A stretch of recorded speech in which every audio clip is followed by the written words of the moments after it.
Il n'y a pas de restauration sans humiliation, pas de relèvement sans vérité et pas de guérison sans confession. Bonjour à tous, c'est votre frère Nelson Mali.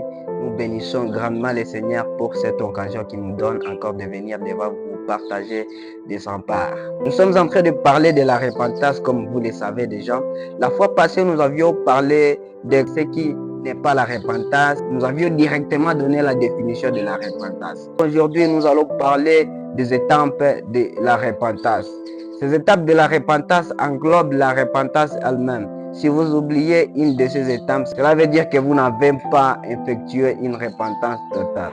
La première étape est de reconnaître son péché.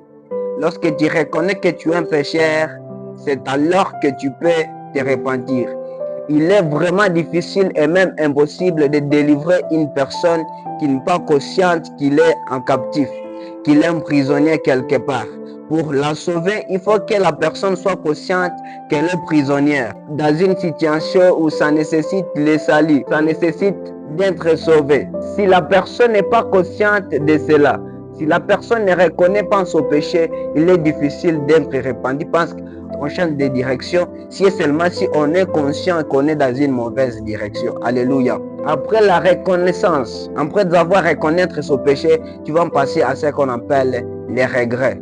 Les regrets ou la douleur qui guérit. Dieu n'aime pas les péchés, mais il a compassion aux pécheurs. 2 Corinthiens chapitre 7, le verset 10 nous dit: la tristesse selon Dieu mène à la repentance et cette repentance donne la vie. Ce que moi j'appelle tristesse selon Dieu, c'est la tristesse après avoir demeuré dans les péchés depuis longtemps et être conscient que nous sommes des pécheurs. C'est regret que tu as. Tu dis: Dieu, pourquoi j'étais longtemps attristé? Cette tristesse qui va mener à la repentance. Contrairement au regret selon le monde qui mène à la mort. Troisième étape, après avoir regretté, tu vas confesser ton péché devant Dieu. Tu dis: Père, je reconnais mes fautes.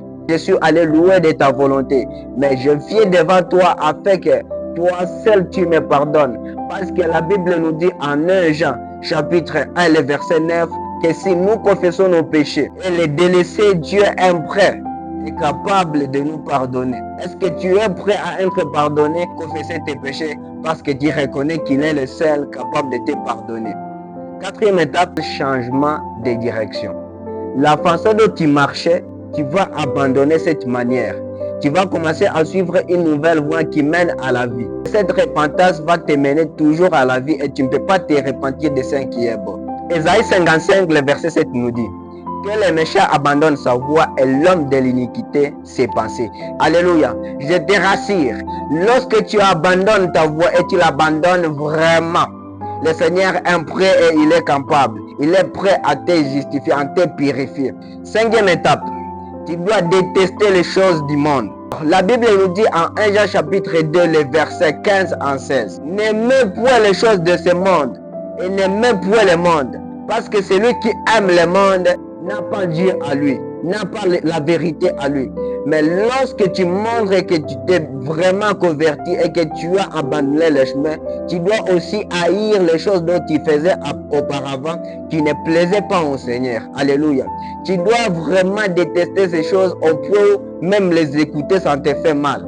Quelqu'un qui dit qu'il est converti, qu'il s'est répandu et qui continue à aimer les choses du monde, ne s'est pas converti. Ce n'était que des sentiments, ce n'était que des sensations, des émotions qu'il ressentait, mais en vérité, il n'est pas touché intérieurement, de manière profonde et réelle. Nous devons abandonner et puis détester ce que nous avons abandonné. Sixième étape, demander pardon aux hommes et passer à ce qu'on appelle la restriction.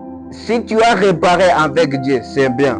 La Bible nous dit à Romains 12, le verset 18, s'il est possible, et si cela dépend de vous, cherchez à être en paix avec tout le monde. Tu as réparé avec Dieu, mais aussi tu dois passer aux personnes qui t'entourent. D'ailleurs, la Bible nous dit que si tu dis que tu aimes Dieu, et que tu n'es pas en bonne relation avec ton prochain, cela veut dire que tu es menteur. Parce que celui qui aime Dieu doit aussi aimer son prochain et amènera son amour, amènera que tu ne vis plus dans ce monde où tu t'éloignais de Dieu, où tu ne faisais pas ce qui est selon la volonté de Dieu. Tu dois aller auprès de ces personnes pour les montrer que réellement tu es déjà revenu en Jésus et que c'est Jésus qui éclaire ta vie. Septième étape, accepter le pardon sans condition. Tu peux reconnaître, tu peux confesser, tu peux changer de direction, tu peux détester tout ça, tu peux demander pardon aux hommes. Mais si toi-même tu n'acceptes pas que tu es pardonné, mon ami, ça sera difficile d'être heureux. Alors qu'une bonne repentance doit mener à la paix. Il y a le pardon que Dieu peut t'accorder, il y a le pardon dont les hommes peuvent t'accorder. Il y a aussi le pardon que toi-même tu dois t'accorder. Il est difficile pour toi de vivre la plénitude de la repentance si tu n'acceptes pas, si tu ne crois pas que tu es pardonné par Dieu, de par les hommes.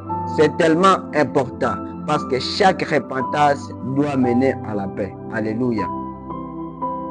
Est-ce que tu es fatigué aussi de ce que tu fais? Est-ce que tu es fatigué de ces péchés que tu commets?